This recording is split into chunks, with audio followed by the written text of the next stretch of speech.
Hi folks, it is Neat Intel. It is Tuesday, May 14th, 2024, and I wanted to do a hopefully brief video talking about the news of a large solar flare that is occurred today. The National Oceanic and Atmospheric Administration Space Weather Prediction Center has announced that the largest solar flare of a cycle that for the last weekend has been so significant, it's actually entered mainstream news and conversation.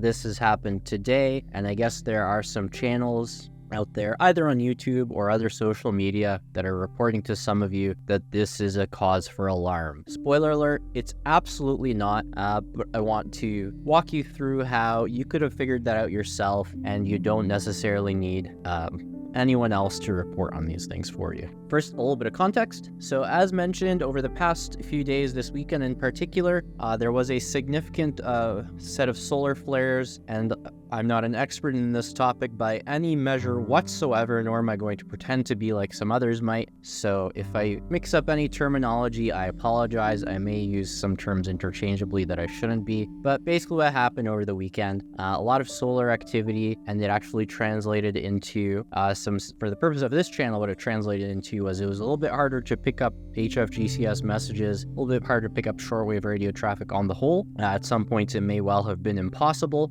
due to blackout conditions. And what it actually ended up meaning for folks, as I mentioned, it made mainstream news and etc. A lot of places were able to see aurora that they normally wouldn't, and I believe there were reports as far south as like California and Texas, etc. And people were over the weekend quite interested in this. And if you're interested for that period of time, I believe May 10th to the 11th, something along those lines, I did occasionally hop into the live streams that we do on this channel and provide a little bit of commentary, some comparison and contrasting to see, which SDRs were still able to pick up EAMs, which ones weren't, and was there ever really a point where I felt conditions were so bad that we couldn't get any HFGCS traffic at all? And actually, I think the answer there is no. Some SDR antennas and setups were really good, and you got to give a lot of credit to the HFGCS for having a global system with a set of very powerful antennas. So for those interested, you can look through those. It's not a lot of commentary that I did over the weekend, maybe no more than 2 hours tops. It's kind of sprinkled throughout, but it is out there for those interested. Now let's talk about today. So as you can see here, I've highlighted it for you on the National Oceanic and Atmospheric Administration website, their Space Weather Prediction Center website to be specific, obviously. And as you can see, it says an X8.7 flare, the largest of the solar cycle. It's big, it's in caps, it's grabbing your attention. And again, for the purpose of this channel, it means there may be a temporary degradation or complete loss of high frequency radio signal on much of the sunlit side of the Earth. So over the next few hours at the time of recording this, we may see what happens with EAMs, whether it seems like we're getting weak or no reception. Keep an eye on that. But the important part here, in contrast to anyone else who may be telling you this is a cause for alarm, I understand over the weekend some channels are telling some of you to go to your bank, go to the ATMs and get the money out, because if the sun fries electronics, you won't have access to your money. Obviously, nothing to that degree happened, although certainly it is the case historically and in previous solar flares, and there may have been something over the weekend, I'm not sure. These things can occasionally affect transformers, they can affect power supplies, and my own personal opinion, please take this with a grain of salt, I think it's entirely possible at some point in our lives that you could see a solar flare that is so significant it could, for example, knock out the internet, could affect a large amount of people's personal electronics, and I don't think as a society, if you like, we're quite prepared for that. But certainly I would not propose to you that my YouTube channel that doesn't normally cover these topics would be the go-to source of information for that. So again, today, I think what's happening, people are seeing this headline, these types of people are seeing this headline and recognizing they can report this and tell their audience, look, it's still happening. I'm not wrong about this weekend. The largest solar flare has just occurred. And the problem here, they've not read the fine print, and that's what I've kind of brought up here on the bottom for you, because due to its location, any CME, any coronal mass ejection, in other words, a solar flare that, shoots out from the surface of the sun and is going to eject, due to its location, it will likely not have any geomagnetic impacts on the Earth. So that's the important thing. In other words, this is still associated with the activity that we've seen the last few days that did affect the Earth, but now because the positions have moved, I'm speculating a little bit here, but this is certainly what it sounds like to me. The Earth rotates around the sun, so the Earth's position moves, and I'm sure these flares don't just stay put in one spot. They also move around, the surface of the sun. It's most likely not going to, if you will, hit the Earth. So regardless of the fact it's the largest, it's actually no longer a massive concern for us here, even in terms of the potential loss of HF radio signals. Never mind telling you that you need to rush, your banks, or you need to be concerned about your health or your family's health, or anything even remotely along those lines. Now, I wanted to briefly compare, because as some of you know, on this channel, I've previously received some criticism that I don't think is entirely invalid. I think there may be some merit to it, where, for example, when I tell the audience, condition red as Skymaster is happening, that perhaps I'm misleading or confusing people. And I think perhaps someone in that position may lob a question here at the NOAA, as I'll call it.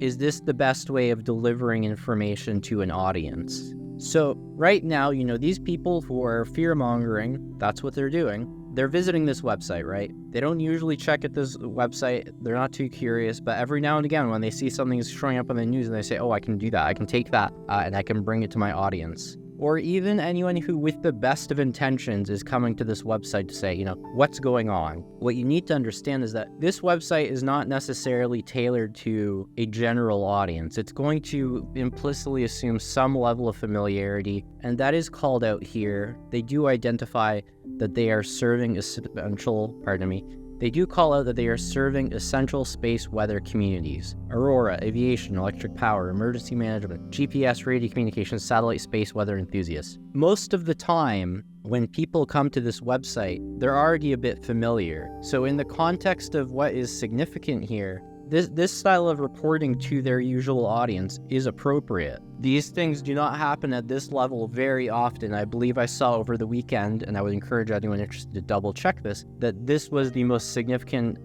flares of this magnitude that we've seen in approximately 2 decades. So yeah, it merits, these headlines, this level of attention. Now, having said that, because we also said earlier, this did reach mainstream attention levels. People were seeing Aurora, were curious what was going on. So just because you identify that you are serving essential space weather communities doesn't give you an out to be completely niche and completely opaque and impenetrable to a general public. And I think they did their job on that front. So the website did, pitch information on a very introductory level, what's going on with the Aurora, what is this geomagnetic storm? And if you check their news archive from over the weekend going into Monday, they did, I believe, do a good job of contextualizing everything going on for a larger audience. And certainly on the basis that people had difficulties accessing the website, I am sure they were aware there was a larger interest in the website than normal. So they did what they had to do. Ultimately, I think what this means is something I've talked about in brief in previous videos. The idea of lurk more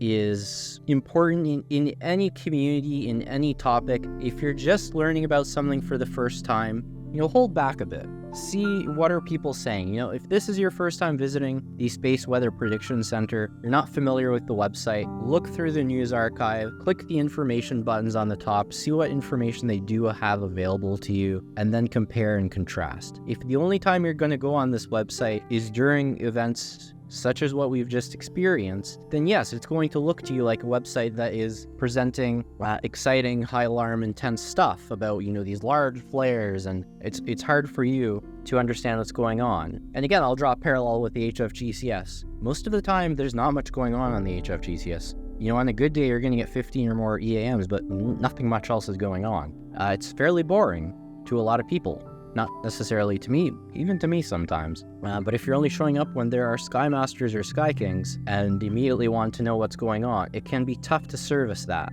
I do my best, just as we've seen here, the National Oceanic and Atmospheric Administration has done their best, but it's important if you're interested in something to just lurk a bit, figure out what's going on. And I would suggest, and I'll be a little bit more forward this time, if you're still going to people who time and time again are giving you information that is clearly not reliable, they have a low record of being correct, and they never do any post-mortems to explain What did they get right? What did they get wrong? What was their thinking? What do they need to improve on next time? I think you need to find better sources of information. I appreciate this video as an opportunity to put my nose into this a little bit, because it's a little bit outside the scope of the channel, but I have previously had fun with it. So way back in 2022, there was a day where a lot of people who were following me at the time were telling me there's going to be solar flares, you won't be able to hear any EAMs, and that day I heard over 50 EAMs actually. But overall, a little outside the scope of the channel nonetheless. That's it for this video. I want to thank all the people who are supporting this channel, either through Patreon, Buy Me a Coffee, or YouTube memberships now, and more content to come soon. Thanks very much.